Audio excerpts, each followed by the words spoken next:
training to failure.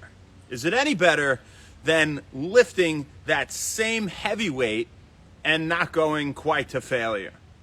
Well, a recent trial says that training to failure may have a more beneficial effect on the size of the muscle, but not strength.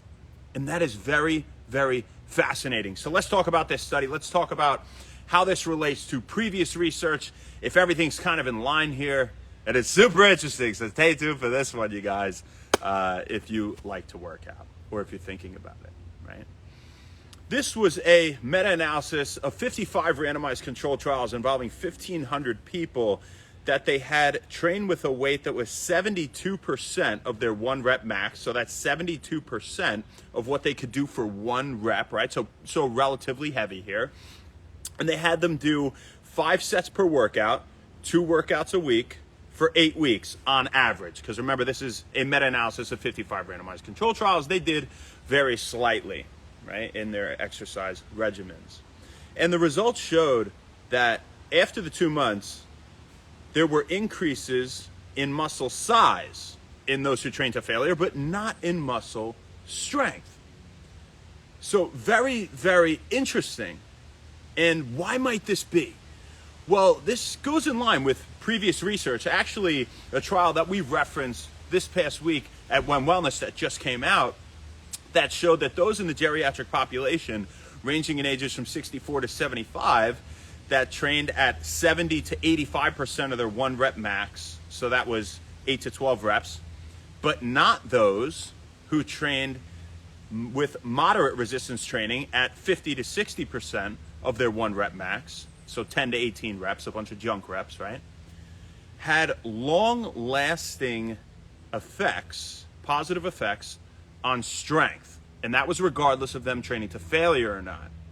And why is this? And that was at a 4-year follow-up. So it was 4 years after the 1-year exercise protocol that they went through after the intervention, right? And so they of course had reductions in muscle size at that 4-year follow-up, even the group that had improved strength remaining at 4 years, albeit their muscle size was slightly above baseline when they started. But if you don't work out, even for like a few weeks, right, you're gonna lose some size, okay?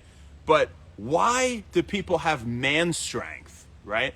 Or dad strength, right? Where does this come from? People that have done physical labor and this functional movement and they lift heavy logs and things like that, and they see construction, and they seem to keep that strength throughout the rest of life. But maybe if they went to do that same weight in the gym on the bench press, they wouldn't get quite as many reps, or they wouldn't be as big, of course, if they hadn't worked out in some time. There are long-lasting neural adaptations to lifting a certain weight, regardless of how much you lift it. That's what this seems like, right? And this is all kind of perspective.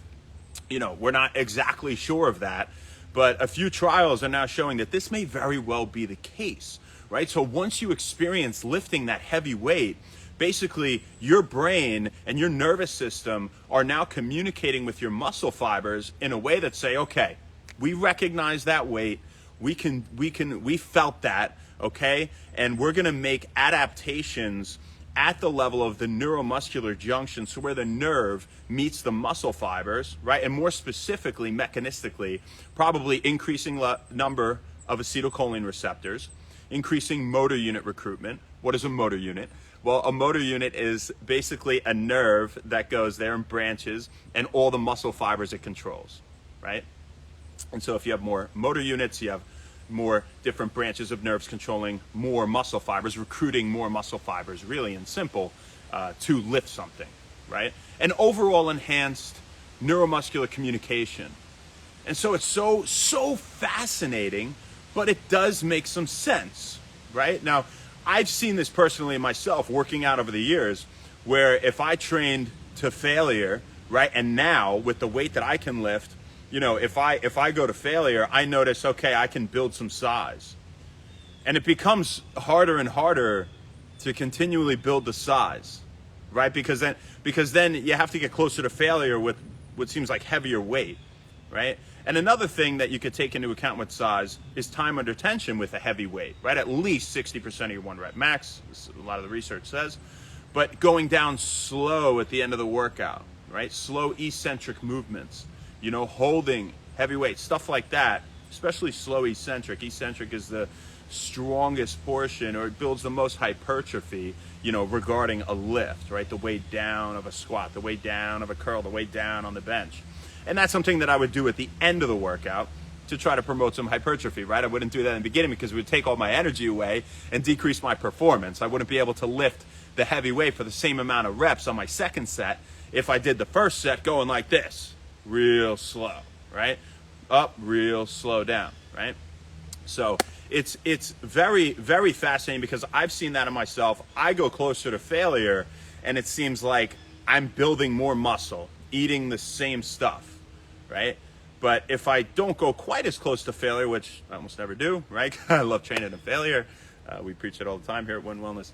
You know, I seem to have strength. You know, if I had off from the gym, say I got hurt. When I was 19, I tore my labrum in the gym doing shoulder press once, right? I actually came back like 6 or 8 weeks later. I tore my other one. I learned a lesson. I went too heavy, and it was, you know, we've learned a lot of lessons working out for a few decades here at Win Wellness, right? Aside from the research. But, you know, I still had the strength when I came back.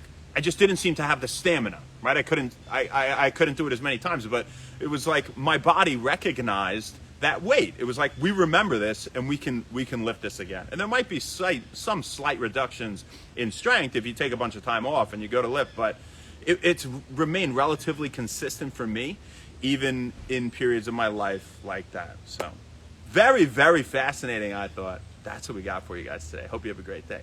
Speaking of strength, we gotta go train a girl in the gym, so we gotta get out of here. It's cold. Really cold today. I have a hat.